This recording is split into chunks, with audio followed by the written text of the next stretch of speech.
Guys, I see my clock is just rung 4 o'clock Eastern time. Yep. So wherever you are, this is the beginning of ZoomTRAK, episode 26. We're now 2 broadcasts into season 3. My name is Jean-Marc J.M. Gadoury, and I'm guest hosting for Razor Steve Gillette. ZoomTRAK is the monthly video conference exclusively live to the NRail members. Here we bring you the latest news, podcasts, product announcements, tips and tricks, plus layout tours. Each episode is designed, produced, edited, and crafted for, by, and about our members. About 30 days after each episode, NRail shares this content for the world to experience, and we do that on the NRail channel on YouTube. The NRail channel is the official home of N-scale model railroading, and it's representing the world of enthusiasts. We include N-TRAK, T-TRAK, Free-Mon, and every form of modular railroad system. Bruce Alcock, you had some special announcements, sir. Go ahead. I've got a couple of quick announcements. The first one is from Kato. They've got a new engine that they've announced. Go to Kato USA, click under N-scale engines, and then they'll have new, and you'll get a chance to see the new the new SD70Ms. I mean, TrainFest is the second weekend in November. Okay, I posted in chat the contacts for N-TRAK and T-TRAK if you still want to bring a module. If not, it certainly is worth visiting. And then the last item I have, I'm not actually going to read it now. We're going to send out the full notice later on. But we had John Zarni talking earlier, and basically the Southampton Roads N-TRAK group is getting rid of their N-TRAK modules, and we will send you an email with all of the details and contact information about that. But just to let you know that it's an entire N-TRAK layout that may very well be available. So stay tuned for that. And with that, we'll take it back to John. All right, thank you, Bruce. Bruce made a couple of notes there about contact information, and I hope every one of you has maybe a little notepad or a Post-it pad next to where you're sitting, so that when you hear little tidbits like that, you can take them down. But if by chance you don't, many people don't realize that we have all of those files, like the chat that we're mentioning, those get saved as a text file, and we've got the ability to share those with you even after the recording is over. And as I mentioned before we started today's session, we will have a brief Q&A period at the end of today's session, where if you have any announcements or questions about any of the presentations, that'll be your opportunity to chime in. But before we get there, it's also very important to us that everybody start off muted. If you have not muted and you're not presenting today, if you've not muted your phone or your device, please do so that we don't get distracted by any of those interruptions. Okay, and I am now going to share my screen. We're going to begin with the NRail channel and Danville reveals. Here we go. Greetings, world of NRail. My name is J.M. Gadoury. I'm the producer of the NRail channel on YouTube. Well, I'm John Wallis, president of NRail. And guess where we are? We're in Danville, Virginia. And we are at the 20th edition of the Danville Rail Days, commemorating the wreck of the old 97. Happened in 1903, commemorated in 2003, and N-TRAK was invited to participate in this commemoration by putting on a layout. And what you see before you is the latest edition of that N-TRAK layout. And we are part of the Eastern N Lines, connected by N-TRAK since 2003. Right. Talk about tradition, right? That's right, yes. And we're what, 6, 7 clubs that bring modules to this layout, and it works out pretty well. We've got a nice layout this year. And we need to point out that the layout you see behind us is an N-TRAK 2.0 layout. What does that mean? Well, essentially it's DCC, designed for DCC, designed for operations, and it gets rid of the rectangular pit. How do we get rid of the rectangular pit? Well, by using junction modules and balloon modules. Is this one of those balloon modules? Yeah, this is a balloon module. In between the balloon modules, we just use normal N-TRAK modules. Yes. With one exception. You must have the mountain division. Must have the mountain division. Yes. We go high and we go low. We have rises and we have falls. Falls, yep. And obviously one of the things that we've included and incorporated, insisted upon in fact, is that all N-TRAK operators have the opportunity to either join the parade of trains continuously running, or because we've got so many operational possibilities, you could go on a designated side track, a spur track. Maybe the blue line is designated as a drill track to do operations without impeding any of the parade of trains. And you've got multiple routes to choose from, the junction module, so you don't have to always go the same round and round the layout. We don't do a lot of roundy round. Even though the room might be a little bit round, we have taken it to the next level, which is why it's called 2.0. Right. So many things that are happening. Obviously, after 50 years of experience, we've learned a thing or two. And I'm telling you what, the future is going to be wild. We've got Free-Mon members that are standing in here with us today. We've got T-TRAKers that are with us here today. We've got people who've built some beautiful home layouts and club layouts. And as you've seen some of those on the videos on YouTube, I'll tell you what you don't see. What you don't see in this room right now are vendors. You might even say this is an N-TRAK unconvention. Wow. We establish train shows just for the benefit of N-TRAK runners without all the rills and the frills. That's nothing against conventions, by the way, because they are awesome. But it's also nice just to get together with our friends, isn't it? Right. Have dinner, maybe do some rail fanning. Oh, did I mention we're right next to Danville Station, and at least 5 or 6 trains a day are rolling by.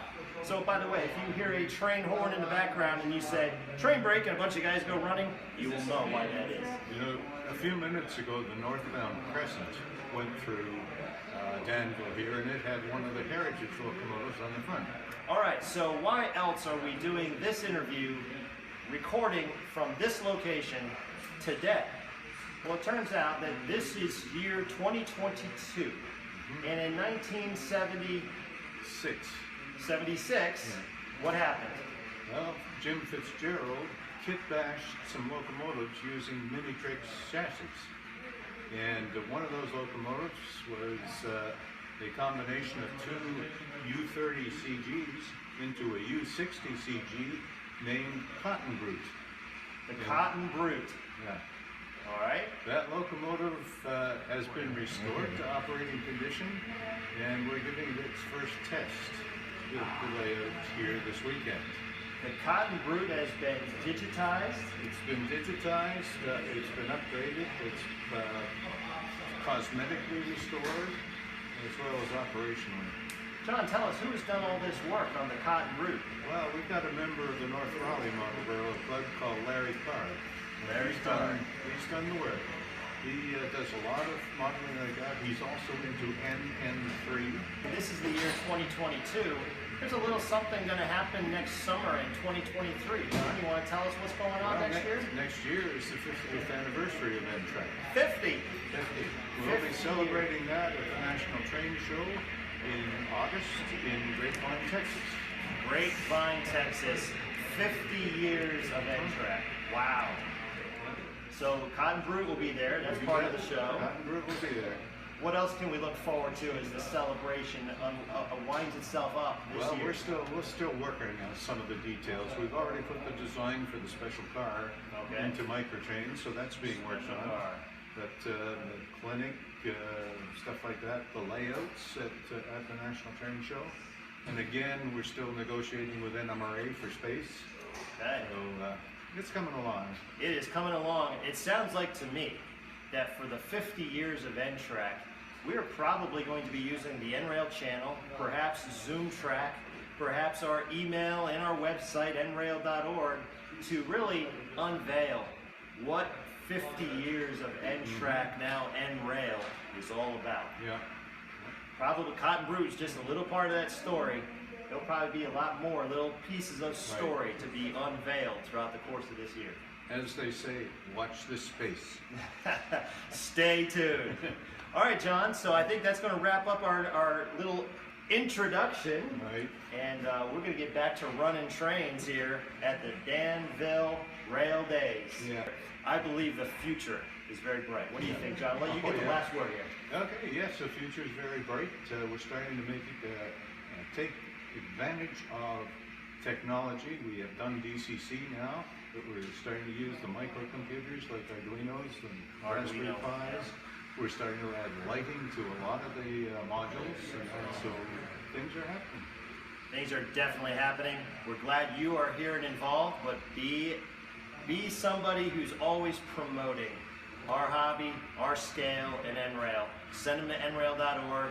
It's easy to join up. It's only $10 a year. Super clubs, only $9 a year, and so many benefits in the company store. And then there's this. All right? Great to see you all. See you on the tracks. Right. All right. And action. All right, John, with 2 minutes of this video, we're going to be looking at the Cotton Brute doing its test run. Would you like to jump in with some of the additional announcements you'd like to make?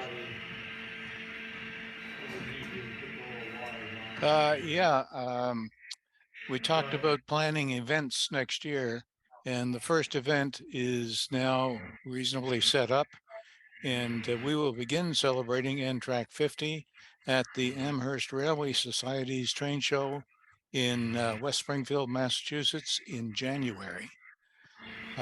Talking with the folks there, they are going to make promotion of ZoomTRAK 50 a major part of that show. So if you all can, make your plans now. It's January 28th and 29th, 2023 in West Springfield, Massachusetts. That's fantastic news, John. That's at the Big E in Springfield, Massachusetts. You and I were both there last year, and they promised us that they have never canceled an event due to winter weather. So we're not afraid of that, are we, John? Nope. Although it was a little inconvenient, that's all. Just a slight little inconvenience. But here comes the Cotton Brute around the corner, guys. This will be the best video as we see it go by of that new art. And it's being followed by several of our collector cars. The Terry Nathan car, a couple of the other author cars. And John, is it true that we're going to now have the 50 years of ZoomTRAK being celebrated East Coast, Central, and West Coast? Sounds like between Amherst, Grapevine, Texas, and Reno, Nevada, there will be shows all across the country next year. You want to speak to that, John? Yeah, there'll be those three at a minimum, and we're going to try and work in something else that's we're able to get to. Anything else to say as far as announcements? Okay, well, we're going to celebrate at Amherst as the initial thing.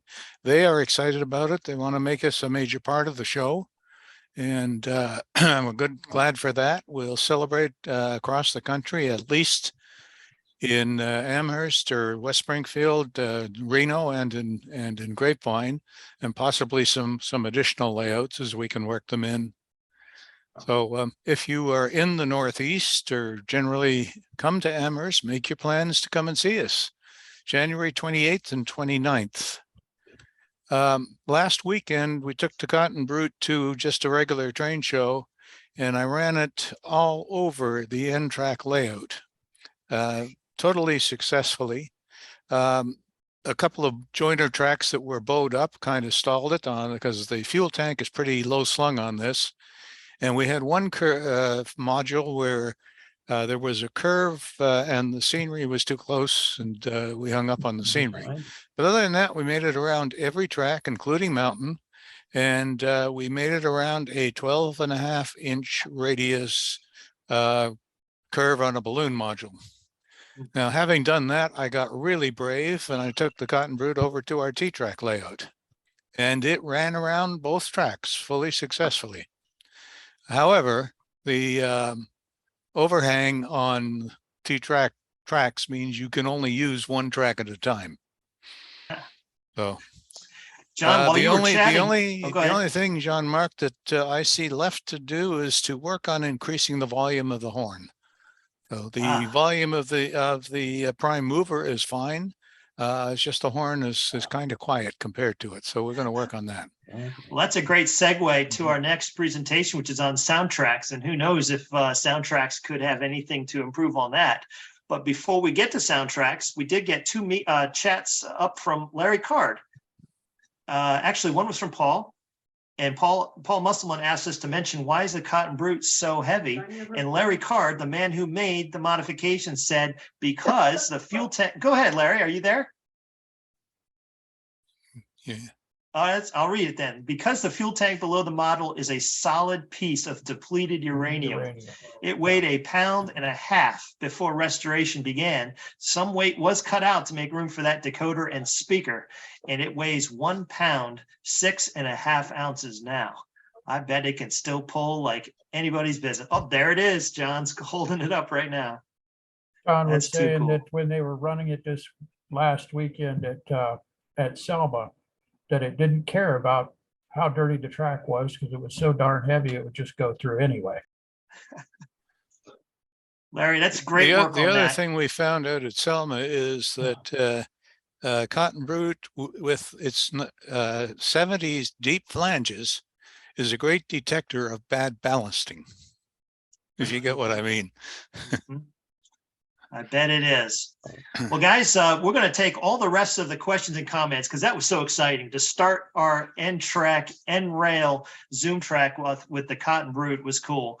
But we have some other folks who are itching to share with us today. So let's do that, and we'll hold the rest of the questions to the end. Has George Bogatiuk, has he joined us? Yep, I'm here. There you are, George. All right, we understand you're going to provide us some Soundtraxx. Go for it, man. Yes, sir. So what we're going to do today is we're just going to kind of give an overview of what we've been working on to expand our offerings to the N-scale modeler. Kind of highlight some features and things like that. And then we're actually in negotiations to talk about doing a more in-depth presentation, talking about all the cool features that make using our products that much more fun and exciting. So stay tuned for that. We're working on time and dates that we can make that work. So today, in today's short presentation, we'll kind of go over some stuff here for you. So what I'm going to do, we're going to talk about, you know, you can see this is actually a pretty long list compared to what a lot of people would think Soundtraxx has for N-scale. Our TSU 1100 is something that we introduced with the Tsunami 2 product line. That was one of the first decoders we did, and it's actually at the time it was the smallest decoder we had ever built, and it fits into most narrow hood diesels. And so we'll get into some of the details of each of these. We have our TSU N18, which is the Next 18. We have an N18 adapter, KN1. We've got a lot of different Minikube speakers. We'll talk about each of those. And then, of course, a lot of people may be familiar with our Soundtraxx products. And I'll kind of briefly talk about all of those as we go through. So the first question is, what is Tsunami 2? Now, sound in N-scale has always been limited. And what I mean by that is you only have a few companies that have offered stuff, but because of the processing power in order to be able to offer N-scale, they aren't very good sound decoders. They're not very loud. They were using basically 8-bit technology. And so that way they could use smaller components and have smaller memory chips, things like that. And so there's a couple of companies offer drop-in decoders. but we've been having a lot of N-scalers coming to us and asking for quality sound in N-scale. And so one of the goals of the Tsunami 2 product line is that we wanted to make the components small enough that we could offer something for the N-scalers. And so Tsunami 2 was our step in that direction. And this is the Tsunami product line is our premium sound decoder line. It, pun intended, has all of the bells and whistles that you would expect. And we packed it with features. There's a lot of things that the Tsunami 2 can do that are over and beyond what most people even think of. Like, we were actually working with one of our OEM clients this week, and they wanted to do something. And it took me a second to think about it, but to come to find out, we actually could do it with some trickery programming in the CVs. And so there isn't very many things we've been asked that the Tsunami 2 can't already do.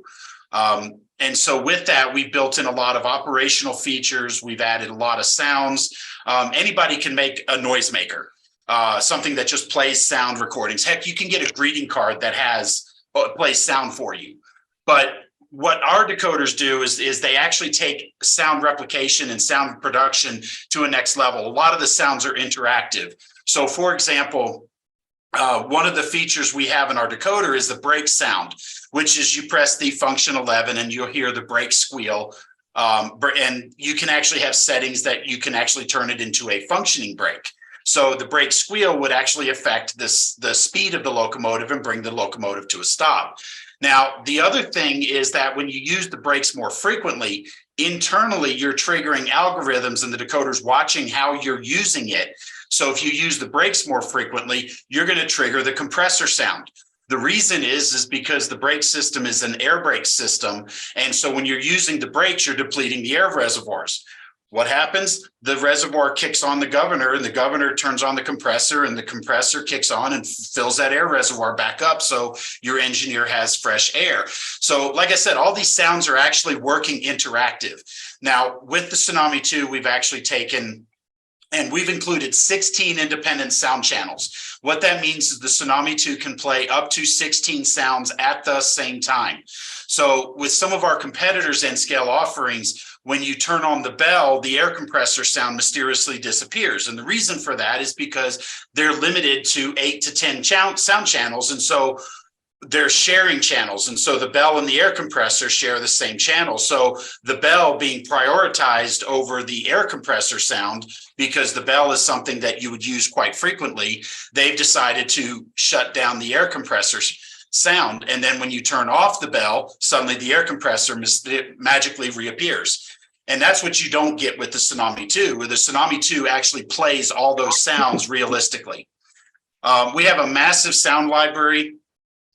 With our Steam decoder, for example, we have 90 whistles, 54 bell recordings. We've got 10 exhaust chuffs, 10 air compressors, 8 dynamos. You've got 4 different fuel types, lifting and non-lifting injectors. You have, my brain just went blank. Sorry, I'm doing this off the cuff on it's a Saturday. But anyway, we've got so many different things in there, including articulated sounds. So you can have an articulated steam locomotive, and you can have the sounds of the drivers going in and out of sync with each other. You can select a 3-cylinder locomotive. So if you've got a Shea, or if you have one of the big UP 9000 locomotives with that 3rd cylinder in the middle, you can get that offbeat chuff. And I was doing a presentation with one of the clubs a few years ago, and I thought to myself, I wonder how many different possible sound combinations I can come up with. And so I sat down and I did the math, because any whistle can be paired with any exhaust chuff, can be paired with any air compressor, and so on, that just in my sound decoder alone, or my Steam sound decoder alone, I can make 2.1 billion possible sound combinations, not counting volume, not counting reverb, and not counting any of the equalizer settings or anything like that. So the library is pretty complete. So there's pretty much nothing you can't do. Diesels, we also have a lot of diesel sound recordings, and we have tools in the decoder that allows you to make them sound just a little bit different. So there is a lot of that built into it. And then I just want to highlight this last bullet point right here. Model Railroaders magazine. This is a Reader's Choice Award winner for favorite sound decoders. They did it in 2020 and then 2021. And we won favorite brand sound decoder both times. We also won a few other awards, such as other DCC product with our sound car, which I'm not actually going to talk about today. So let's get into the board formats, because I know I'm running a little long. I kind of get excited and I can talk for an hour just on the Steam decoder alone. So, but our TSU 1100, like I said, this was introduced in the very beginning of the product line, a small, compact, universal size. So it's 10.5 millimeters wide, 27 long, which is about 3/8 of an inch by an inch long, and only 5 millimeters deep. One thing I do want to point out here, I don't know if you can see my cursor on your screens there, but right there, there's actually an eight wire harness that you can unplug and plug in. Now, we don't have you can buy a separate harness. And I will tell you that this is not a standard plug. So the wire colors, I know there's another company out there makes a similar plug, but the wire colors are in different order. So this isn't a standard, but this is a plug. So if for any reason you run into issues or you want to move it, you can simply unplug the decoder from the harness. But this small decoder has the full complement of Tsunami 2 sounds and features. And so I mentioned our Steam decoder, and there's one Steam decoder, and it has Steam, and all the sounds are preloaded into it.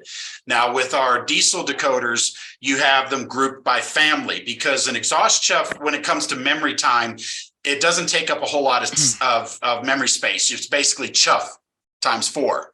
But with a diesel engine, you have the startup sequence, you have the idle loop, you have notch idle to notch 1, notch 1 to 2, 2 to 3, 3 to 4, and all of those. So the diesel recordings take up a lot more memory space. And so because of the size of the memory, we actually had to divide it up still a little bit with our diesels. And so we have it as EMD. Then there's a second EMD called EMD2.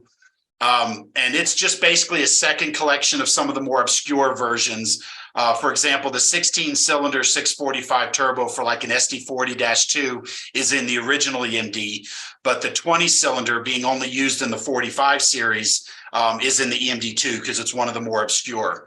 Then you have GE, Alco, and then what I lovingly refer to as the Land of Misfit Toys, known as the Baldwin and Others. This is where you'll find everything else, including Galloping Goose, the Whitcombs, the Genset, the UP gas turbines, and so forth. And then, of course, there's one for electrics. Now, the TSU 1100 has 4 lighting outputs. Current keeper connections are available. There's a green and yellow striped wire in here. You can kind of see it right there. And then you tie into the blue function common, and you can add in a stay alive capacitor, which is included with the decoder. Because of its small footprint, we couldn't put quite as many capacitors on board. But if you have space, you can do an off-board capacitor, or in some cases, a current keeper. For those of you guys who watch our YouTube channel, I'm going to bring it up again, but if you're not already watching our YouTube channel, subscribe. Our service technician, Norman, he's a N-scaler. His dad owns the store, Neil's Engaging Trains, which you guys may have seen at shows. He has a video coming out where he upgraded the Broadway Limited N-scale T1 with a Tsunami 2, and he actually put a full-size current keeper in it, and he walks through how to do it. MSRP is $139.95, and like I said, this is MSRP, so discounts are available through your local retailers and so forth. Next up, this is a fairly new board for us. We have our TSU Next 18. This is an N18 decoder. It actually uses this connector, which is a unique connector that's specified for this, what's called the Next 18. Now, we just released and started shipping a brand new narrower profile, which is only 9.5 millimeters wide. So it's very, very small, more easily fits into pretty much all N-scale narrow hood diesels. 25 millimeters long and 4.1 deep. So it's even a little shallower and a little bit shorter. The Next 18 connector you can find in scale trains and Rapido N-scale models right off the bat. So you can upgrade those guys by just simply plugging it in. For some of you who do multiple scales, it's some HO as well. I've seen it in Walther's SW1200. And then the Athearn N-scale Big Boy also does use this Next 18 connector. Now, this has a full complement of Tsunami 2 sounds again. So you're going to find Steam, EMD, EMD2, GE, Alco, Baldwin, and others in electric. You're going to find all those in the product line. And this is one of the things that I think is really awesome. 6 fully adjustable light outputs. And so the Next 18 has 6 provisions for output for 6 light, whereas the TSU 1100 only has 4. And you're actually going to see it's actually a little cheaper. And part of that is because the labor to build the harnesses and do the shrink wrap adds a little bit of cost to it. But for $124.95, you can get this Next 18. Now, if you're looking at a model that doesn't have a Next 18 connector, we actually have a Next 18 adapter available right now. And so therefore, you don't need a Next 18 socket. And you can see how this is wired up. You have the Next 18 plug will plug right there. Then you have a wire harness that comes out, color-coded wires. And then on the underside, you have your speaker connections, you have your current keeper connections, and then there's your lighting outputs for the additional 4 lighting outputs, because the white and the yellow wire coming out here are your headlight and backup light, and then here's your other one. So if you have models where you want to install ditch lights, on front and rear, illuminate number boards. I realize N scale is a little small, but you know, now we're getting these micro LEDs. You can light up a lot in there. And this is actually the combination that that T1 I mentioned Norman used. He used this Next 18 with the Next 18 adapter and a current keeper into that Pensy T1.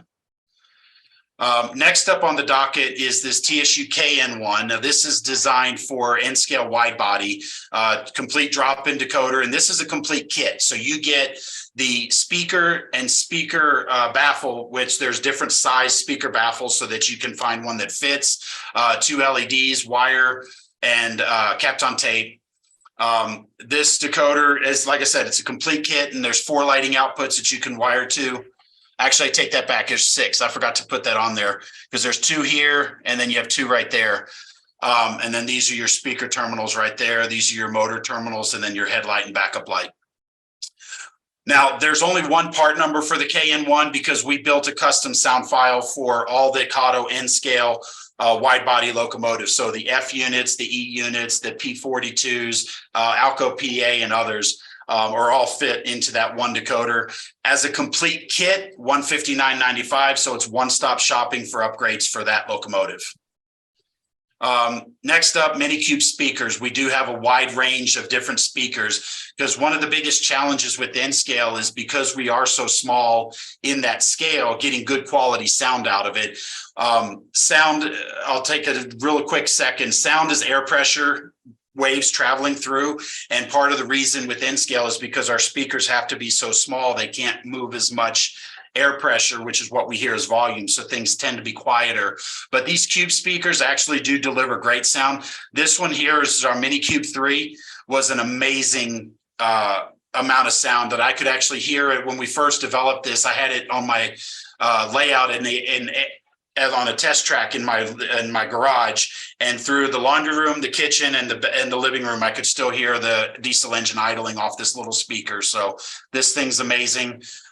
Here's your different ranges, and this is the different depths of baffles that I was talking about with the KN1. So you've got different ones. Find the biggest one that fits inside your model and go with it. And then these are your terminals right there on the side. George, this is literally music to our ears. Yes, this is awesome. I'm glad to hear that.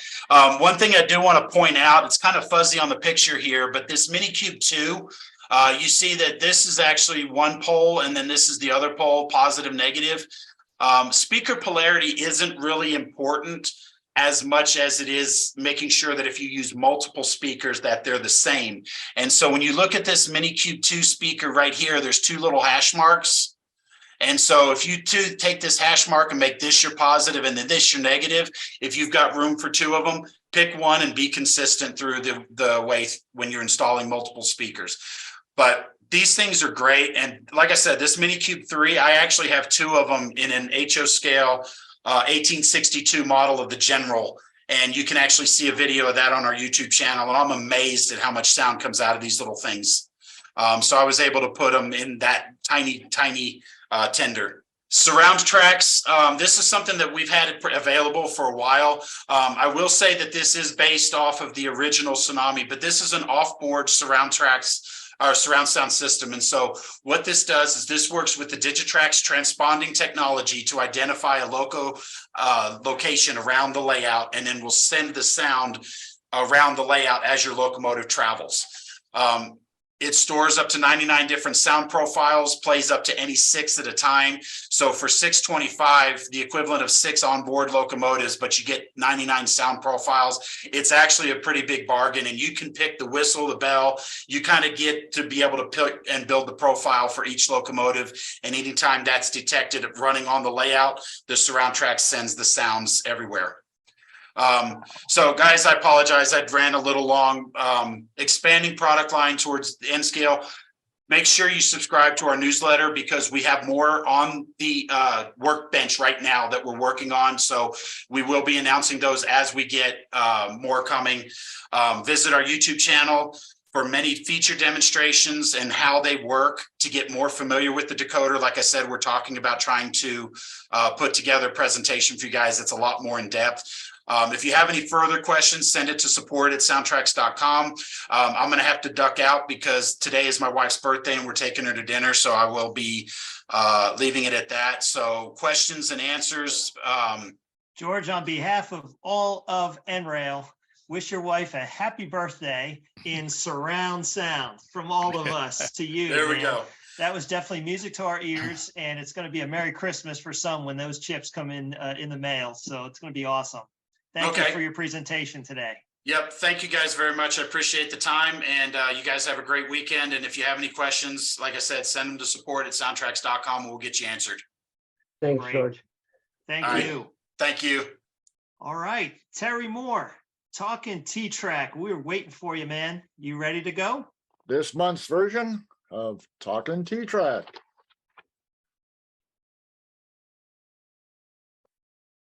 Not all layouts or their tables are on the level.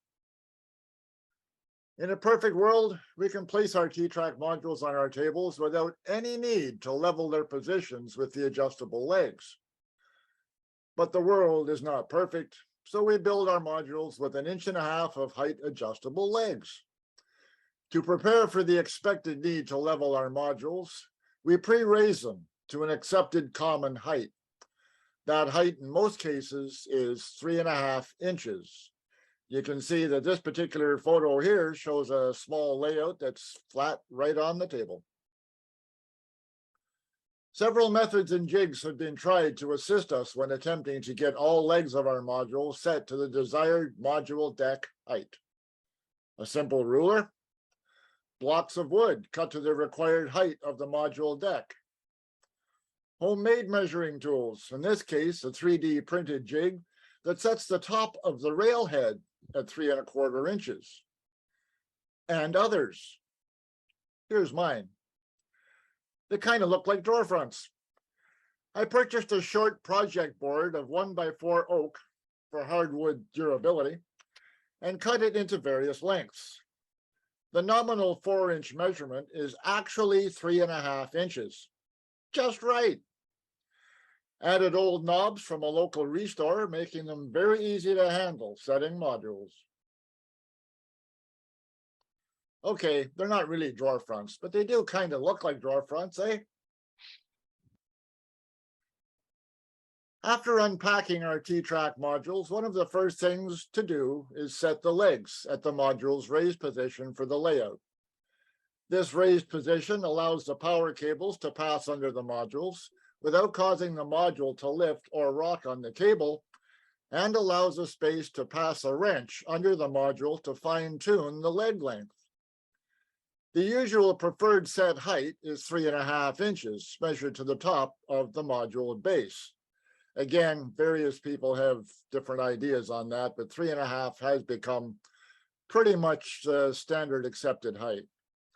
This is not always easy to do due to built-up scenery, but the underside of the protruding rail joiners is the same measurement, so we'll use that.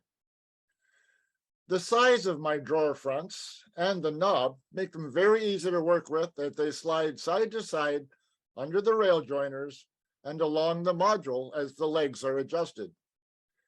Due to their length, a more refined adjustment is achieved. This is why we need adjustable legs on our T-TRAK modules. This poor old sway back 5-foot folding table is a prime example of some of the tables we get to set up our layouts on. Setting the module pre-height does not correct this creator of rolling terrain, but does allow us to deal with it.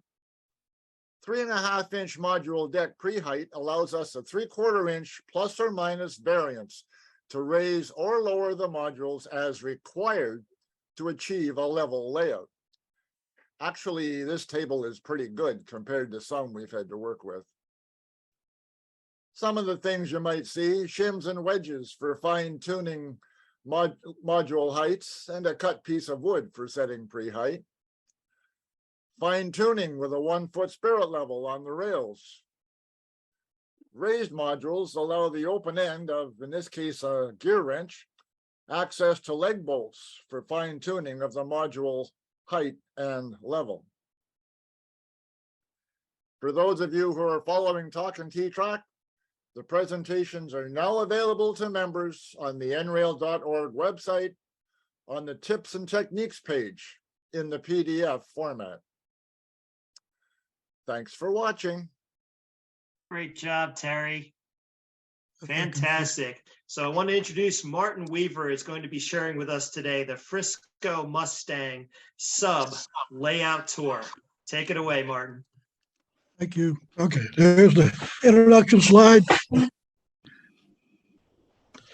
It's a fictitious railroad, obviously. It's Frisco, based on from Wheatland, Oklahoma, which is just 3 miles to the east of me, to Amber, Oklahoma, which is another 21 miles southwest of me. We use car cards for movement of trains and freight cars.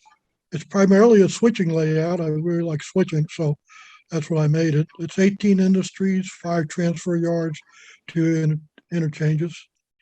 Normally, crew consists of a dispatcher, yard master, train master. One person can do that running out of the Mustang yard. And then two crew members, or one, whatever's available, engineer, conductor, or combo. There's 8 locomotives on there and 106 freight cars and 2 passenger cars on the layout itself. And the crews are dispatched from the Mustang yard or from Wheatland area or Amber, depending on where they pick up their train. The layout is 6 foot by 15 feet and it's 42 inches high. My wife is 4'11", so I wanted to make sure she could see it. It's DigiTrack controlled. I use UT6 for UT4D. Has a Raspberry Pi if you want to use your wide throttle. It's primarily Atlas track with Atlas and Pico turnouts, and everything's manually controlled. I'm lazy. I want to do minimum wiring, so there's 2 wires that run down underneath. And the scenery is scratch built, except for a couple buildings.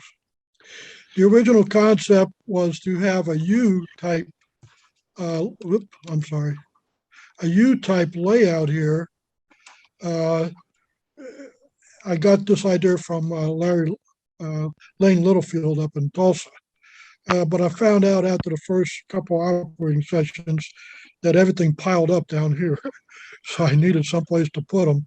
So I had a airport yard down here where you can move cars from here, store them down here on both ends. This is the west side, Chickasha. This side is the east side, which is Wheatland.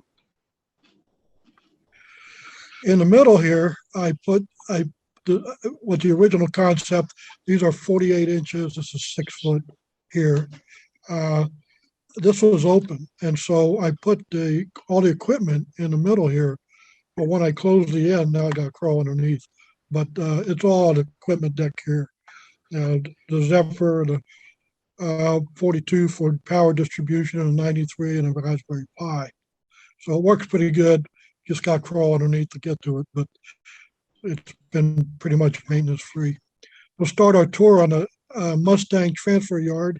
You'll see, I'll show you a video of it here in a second. The service area is in the back. There's a supply building, caboose track, rip area. 2 storage tracks over here. I have it set up so when the trains come in on the main, if they're going back eastbound or westbound, they'll pick up their train from either one of these tracks. So this one will hold up to 8 cars. This one will hold 7, and this one will hold 6. And then I have 2 switchers I use to connect with the locomotives as they disappear. This is a video of the Mustang yard.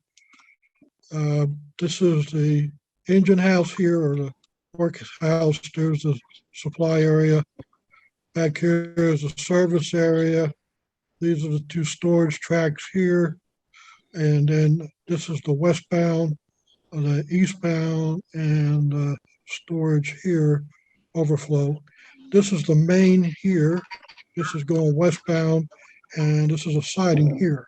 And so when somebody brings a locomotive in, they'll park it on the main, and they'll hook up their, whichever way they're going, east or west, on the siding and go away.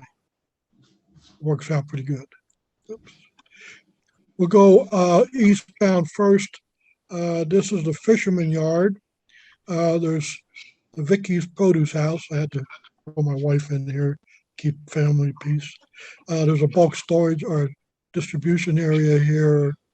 These are actually storage tracks for transfer tracks. There's a siding here. So when you see it, there's the bridge. This is actually the South Canadian River, which this bridge is about 4 miles to the southwest of me. There's the actual bridge down there. And the only thing you'll catch in there is snakes and catfish. So, but here, this is the yard itself. This is Vicky's produce. There's 2 cars normally in here. The bulk place is here, bulk transfers here, and then eastbound and westbound. And this one's sitting, this train is sitting on the siding here, and the main is here.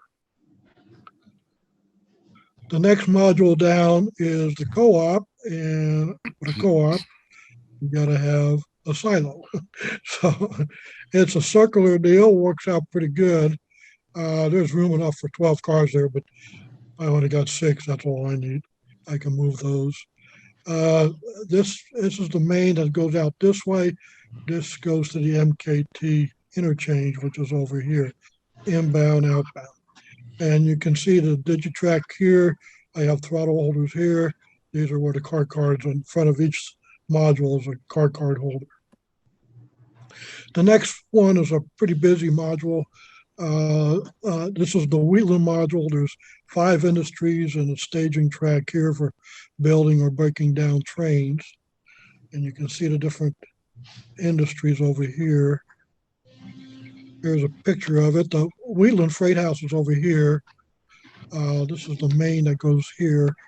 And then this goes into Chuckles Chicken or Lee's Feed or Bob's Mess Kit Repair Company here.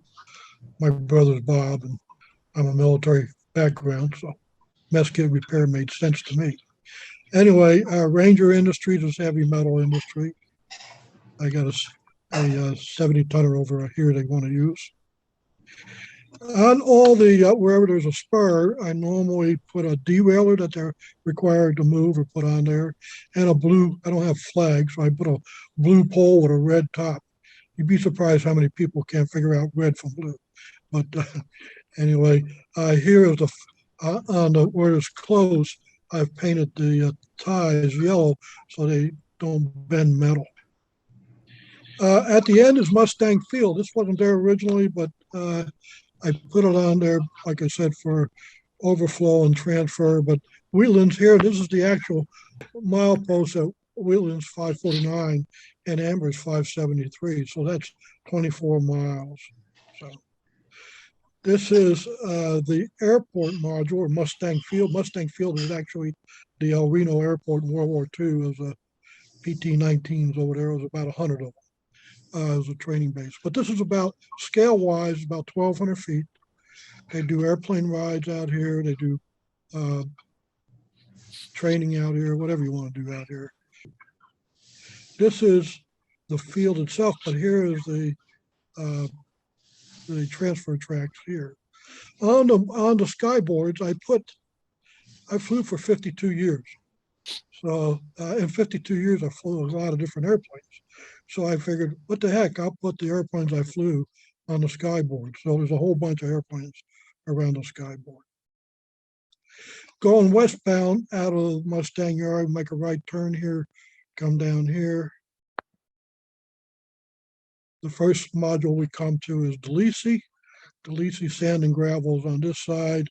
This is Dusty's cat food plant. My cat's name is Dusty. Put him into the play. And then Weaver and Son Recycling. Got to be politically correct today. And so here is Delisi has the sand side is here, the gravel side is here. Have dispensers for sand and gravel.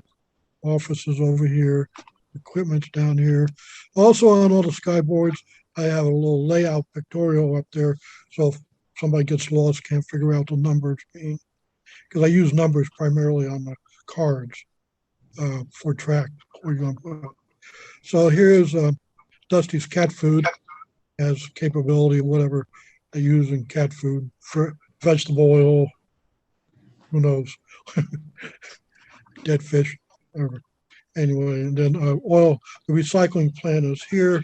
It's capable of holding 4 tank cars there. Then the next module down is the Camp Swampy. It has the interchange with Rock Island. It has Tuttle Scrapyard over here and Camp Swampy here. Like I said, I spent 31 years in the military, so I have a little prejudice about what I have in the layout. So this is, I had a space back here and I'm trying to figure out what I wanted to do. So I said, I'll make Veterans Hill, a salute to our veterans. And so I got the 5 military services there. There's a museum here, a church here, a chapel here. There's a UH-1 here, and there's a C model gunship covering the area against all those radicals. So anyway, Camp Swampy starts here, and it comes down the main MSR, main service road. This is security, the admin building, the supply building, a lot of mess kits in there. And then down here is the vehicle maintenance yard and warehouse. So there's 2 spurs here, one for vehicles to unload, and then this one is for ammunition or supplies, and the vehicle maintenance area. This is the Tuttle Scrapyard. So you can see a lot of scrap in there. And then this is the Rock Island inbound, outbound. This is the lead into Camp Swampy. This is the siding there. The last module here is on has 5 industries plus a staging area that goes into the airport module. Have Barks Root Beer. I'm partial to Barks Root Beer, so figure what the heck. Got Barks Root Beer over here. Amber Freight House over here. And then Alcock's Chicken, Goat, and Lumber is back here. Some of you guys know who that guy is. Anyway, this is a condensed milk factory. It's actually one in Chickasha, Oklahoma. I ran into a retired BNSF, but before he worked for BNSF, he worked Frisco. He says, I'll show you a picture. And he was a conductor on this GP-38. And the picture was looking down the conductor side of the GP-38, and it was a boxcar and a whole bunch of tankers. And he says, you know what that boxcar is? I said, I have no idea. And he says, that's from pet condensed milk. So it's a whole freight car full. So that was kind of neat, little history. Anyway, and then over here, this is the kind of the staging area for building trains or tearing down trains. And Blackbeard Bulk Transfer, that's actually a real place in Amber, Oklahoma. I drove down there to find out what the mile marker was, and there's Blackbeard. I guess at one time it was kind of a transfer place, but Amber doesn't even have a traffic light. So it's a spot in the road. Construction started exactly 1 year ago. I started this project. I threw plywood on the floor, and I started building the six 48 inches and 5 foot. I thought it was going to take me to about December 1st. And actually, I was done by Marine Corps birthday, which is November 10th, for some of you that remember. The track was started late in December, and I had the track completed and ready to run. And we did a couple of test operations on it and realized that my sidings weren't big enough and my bridge at the time was too tall and all those things you kind of haven't figured out yet, but it worked well. And I started doing all the scenery stuff. Most of the bulk of the scenery was done in April. And then I added the airport yard, which took a couple weeks. And so far, we've held 5 operating sessions for club members. And I've done several videos, thanks to you, Jean-Marc, your influence. And I've posted them on our Oklahoma Annual Facebook page if you're interested in looking at them. But it's kind of fun. Martin, we certainly month, are. We'd love to see those videos. Well, And we'll figure out a way to get those videos out onto the NRail channel too. You and I will talk. That'd be great. I enjoy doing them. Like your influence has caused me to be creative. Last month, Andy had talked about vignettes on the layout. So I said, yeah, okay. So this is a hot dog stand. This is a fruit stand. I didn't think I had the talent to paint the fruit stand because that's N scale. But throw a little paint on there and nobody knows at a distance, right? This over here is a general store at the end of the airport. This is the Bachman airplane gas station. There's fly fishermen in the river and the canoe. And over at the airport, there's a lady sitting behind the bike waiting ready for a ride. And there's a couple of bikers out here putting tattoos on or whatever bikers do. I'm not sure what they do. But anyway, so thank you for watching and play with trains. Thank you, Martin. That is terrific. We've got time for just 2 questions, just to keep it with your presentation. Anyone have a question for Martin? Martin, how many guys usually operate with you? I could actually do 6 if I don't do anything. I'm selfish though. I like to run the Mustang yard, but 6 guys could run it, without me doing anything. You can have the 2 conductor engineer and then the yard master up there.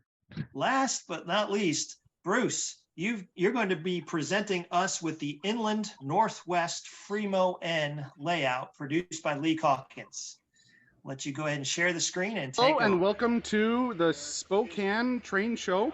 And this is the Free-Mon layout, and I'm Lee Calkins, and I'm with Inland Northwest Free-Mon, and we're going to walk around and look at the layout we have set up here at Spokane today and maybe talk to a couple of the module owners that are here. So we're going to start here at the loop, and this loop is owned by Steven. He's currently working on it. It's a double track loop. The interior main line is super elevated all the way around. He's got some backdrops installed and he's currently working on designing it and working on it. As we come around to the throat of the loop, we'll zoom back and look at the back, look at how it looks. So he's got one module that he's got started doing scenery on. We're running ZoomTRAK DCC on the layout today.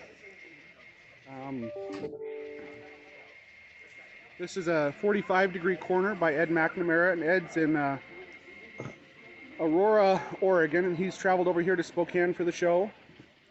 This is a module by Michael Dole. So this is Michael Dole. So what are you working on this module, Mike? So this area is supposed to be an industry. There's just deciding. There's some trees over here on the creek. It's supposed to kind of make a leafy tunnel. There'll be a road over here and possibly some scarce trees up here. He's talking about the mountain that he's working on and the river there. This is Lee Calkins. This is Mike's intermodal. He's just telling us about the module. Mike's been a member of the group for probably a year now, year and a half. So he's coming along. He's got his first module in the layout today, and he's having fun running trains. So this module right here is one of the 45-degree modules that's part of the Farragut Loop build that I'm working on. It was featured last month in the ZoomTRAK meeting. We talked about how I'm starting it and where the design came from. Well, this is one of the corners. It is operational, but only one of the corners is here. That's part of that. Coming around here, we have a 15-degree corner by Ed McNamara. We'll talk to Ed here in a minute when we get around. This is a module by Chris Carson. It's a shoe fly module, so the main line used to come through and it got washed out, and it's being repaired. But he's put a lot of work into this, and he's got the crane and caboose. He's got his cattle yard over there with the windmill. As we come this way, we've got, this is Manitou Junction. It's another module set I've been working on. All the switches are run by Arduino with servos. And so we've got the old Y that is part of the scenery there. And it branches off and it goes to a little stub yard here that's going to be a log yard eventually once I get it built. As we continue down, we've got Fargo Road Crossing. It's another module by Ed. There's Ed in the background right over there. We come around, we've got a 60-degree corner and a 30-degree corner. These are both my corners. This one is another old junction. So as we come around, we've got Foster Farms. Now this is a real location. I'm going to let Ed talk to us about Foster Farms. So Foster Farms is located in Aurora, Oregon, and I live about a mile and a half from this. So actually all the modules that I've built are really close to my house, so I can just go over there and look at details. So Foster Farms receives a lot of grain products, and they make chicken feed. So the track layout is based on the prototype and the prototype spacing and almost the prototype length, maybe about 1,000 feet short. So Ed drives over here twice a year to come run trains with us. It's probably a 6-hour drive for you up the Columbia Gorge. 6 hours, but 16 modules. 16 modules that Ed brings. We enjoy playing with Ed. He's a good guy. And here's the home layout Ed is building at home. And it's mostly all Free-Mon modules, and he's building it a couple pieces at a time. It's double deck. Double deck Free-Mon layout. Here's some pictures of the actual complex that Ed is modeling. Are these grain bins 3D printed, Ed? Yeah. These two are by the guy that does the proto throttle. Okay. And the others are Rick's. Rick's, okay. Yeah. All right, Ed. Thank you for coming. Thank you for hosting. This is another little short module by Ed, another crossing over by his house. This is a module that Ed's working on. As you can see, the module is a photo that he has attached to the top so he can bring it to shows. The roof building right here, this is the building, he's taken it from probably Google Earth, but there's the building that is going to be part of this. Guess I shouldn't turn the camera. Anyway. This is coming up. This is a duck under module that I made a couple years ago, and it is set so at the bottom of the module is 3 inches higher than standard modules, and that's so it's easier to duck under. It's also 1 foot in length, and it's attached to another module by Ed with the another photo scenery. Now this module right here is by Chris Carson. Hey. So Chris, do you want to tell us about what you've got going on here? This gas station, what it is, it's going to be a paper mill here where they do all the paper processing. And then, of course, there's a road you don't know back here. And this is the distribution center where we've got trucks that can take paper products out, or it's covered so that the paper products are protected in weather. And so there's cars in here that'll hold 3 high cube cars distributing paper.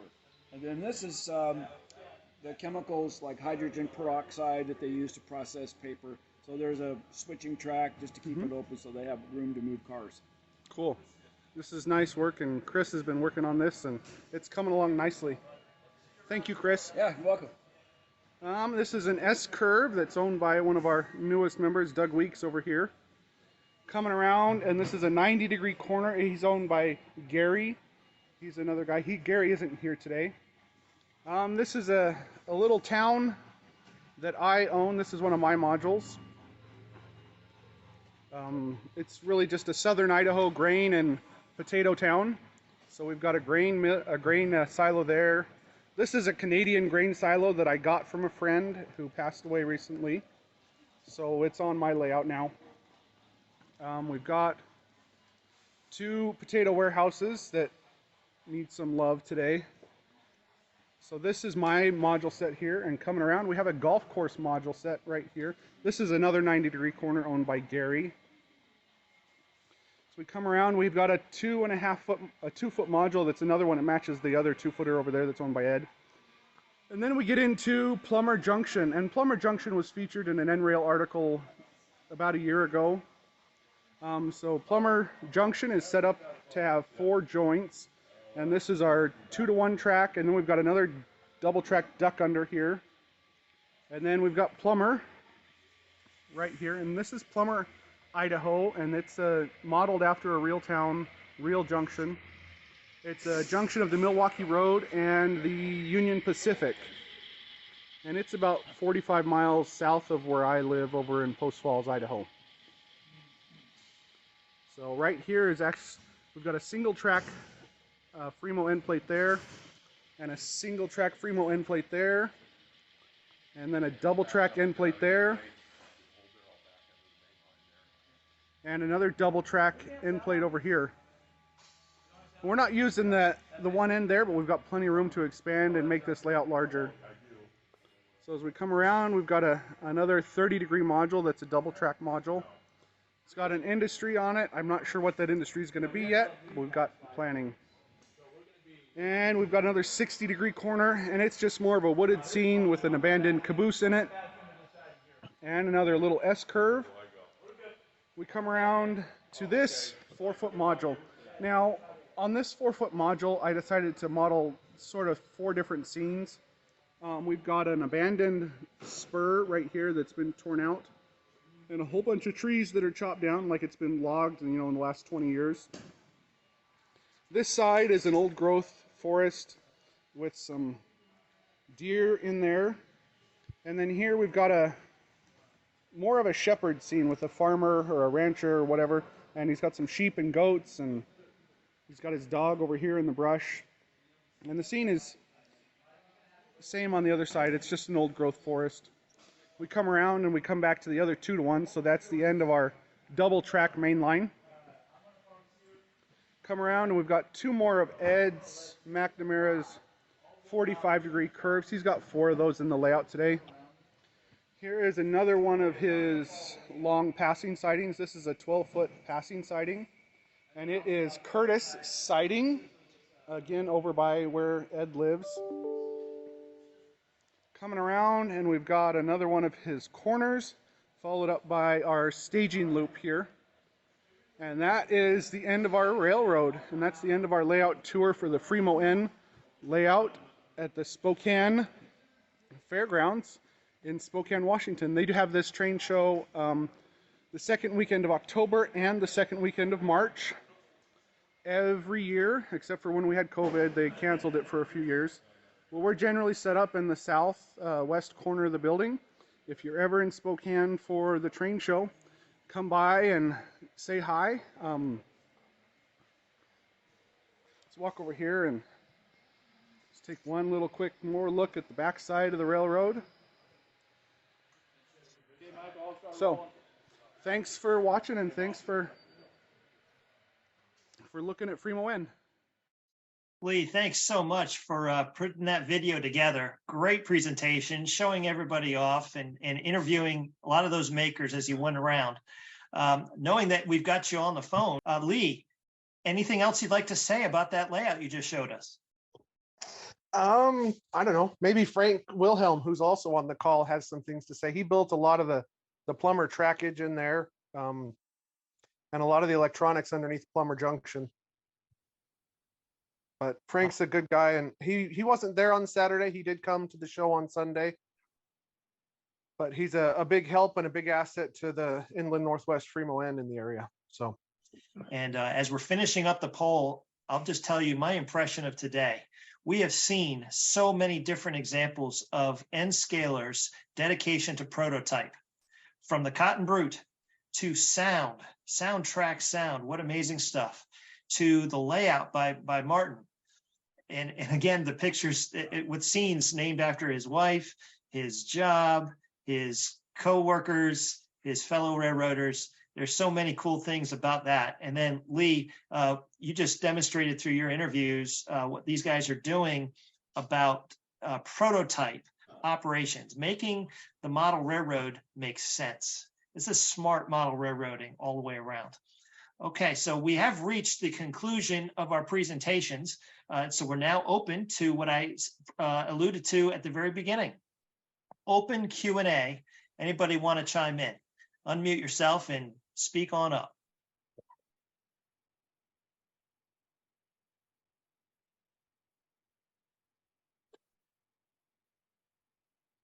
Let me redeem the time and shoot over to Larry Card. Larry, can you unmute yourself? And as soon as Bruce says what he needs to say, I want to ask you a question about the Cotton Brute. Okay, go ahead, Bruce. Okay, I just want to encourage everybody to, if you've got modules, if you're a part of a club, whatever, take some video. If it's 2 minutes long, that's fine.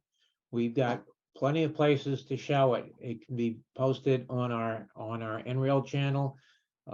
If you've got a couple of 2-minute segments that we can tie together, we don't need to have a full 10 minutes. It doesn't need to be a professional production, but just, take some video and share it and let us see what you're doing, because everybody has lots of great ideas, and the more we share, the better it is for all of us. Thanks, JM. That is so true, Bruce. Thank you. And the contact, you just directed everyone to what email? For video, there's video at nrail.org, right? There you go. Thank you, sir. And there's also ZoomTRAK at nrail.org. Just go to the website, click on contacts, and we've got plenty of addresses there. Absolutely. If it goes to the wrong person, they'll be able to direct it to the right person. So, absolutely. Well, I do want to finish up today's presentation. I'm going to ask Larry a question, but I'm going to put, Larry, the question to you in the context of what John, our president, said at the very beginning. We are in 2022 going into a famous year for NRail and T-TRAK, also known as the 50th year of T-TRAK.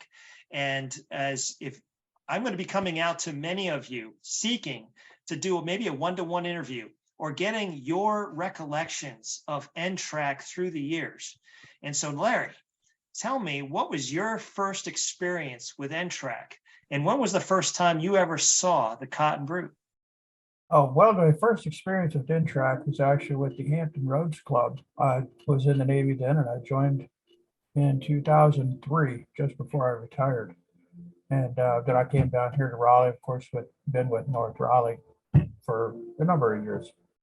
The first time I saw Cotton Brute, I think I saw it in a magazine. I believe there was a write-up in one of the T-TRAK publications. But the first time I laid eyes on it in person was when John handed it over to me. And it was in pretty sad shape. The shell was in 3 pieces, but it was still a pretty impressive piece of machinery even then. And Larry, John pointed out to us that the only further adjustment that really needs to be made is to somehow increase the audio of the sound. Was there anything that we heard today from Soundtraxx that might be something that you're going to be working with?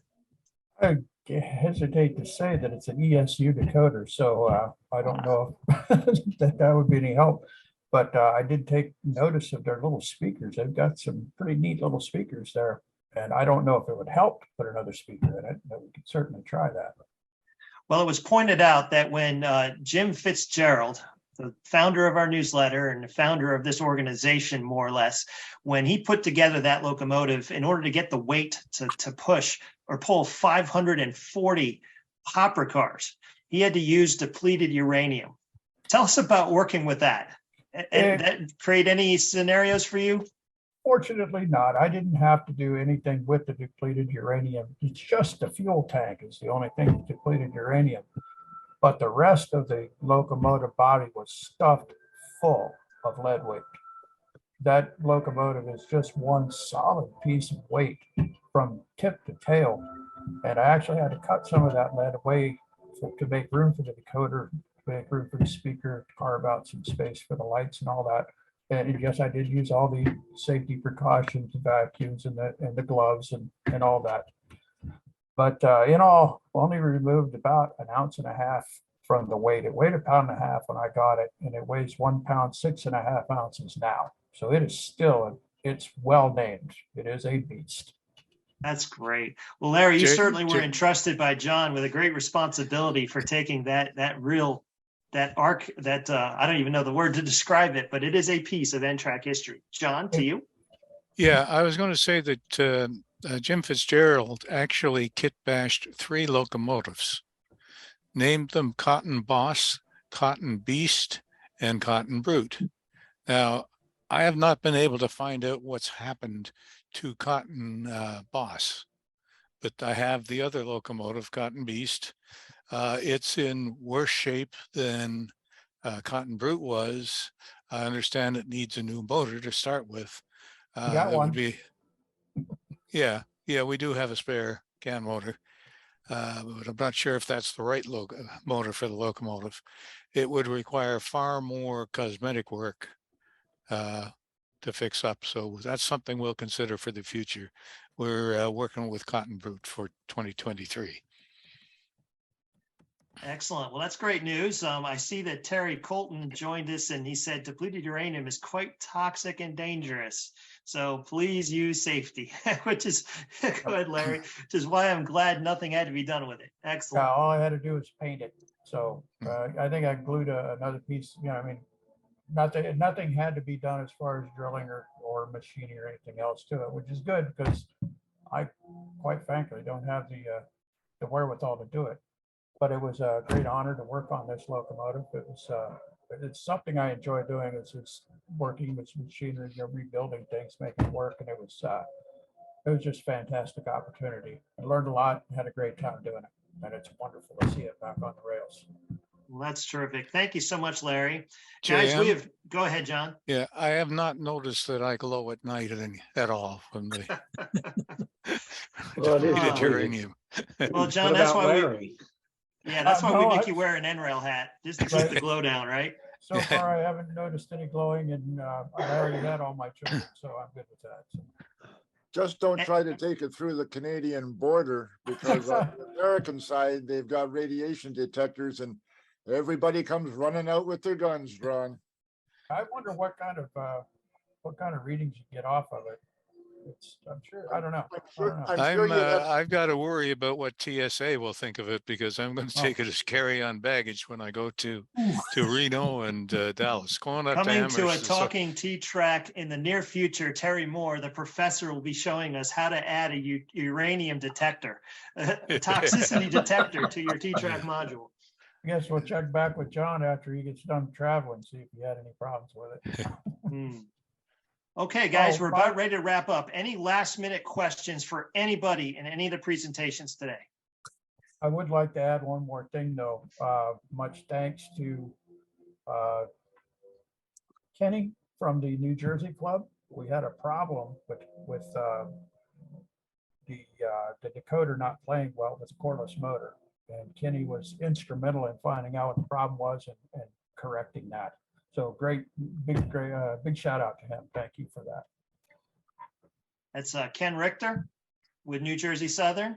That's right. Right. Good job, Ken. I particularly like Martin's choice of industry names. I really like the mess kit repair. It's a unique name I've never seen on any other layout. That is unique. Bruce, one thing I neglected to announce at any point during today's presentation, when is the next ZoomTRAK episode? I'm looking at a calendar. It's either going to be the 12th or the 19th. It's the 19th because the 12th is Train Fest and we want to make sure people enjoy Train Fest and then they can take videos and hopefully we'll have a video summary of Train Fest on the 19th. Excellent. Well said. So next ZoomTRAK coming up on November 19th. And John or Bruce, any last announcements for this afternoon? Not for me. Nope. Just thank you, everybody, for joining us. Thank you, everyone. Thanks, guys, for taking the poll. Thank you for everyone who presented and the time invested. And certainly really appreciate being part of this great family group called NRail. And you guys have a wonderful weekend. Bye-bye. Bye. Thank you very much. Thanks for everything y'all do. Thank you. Yep, appreciate the invite, you guys. If we maybe later in this year we'll give you another update. Thank you.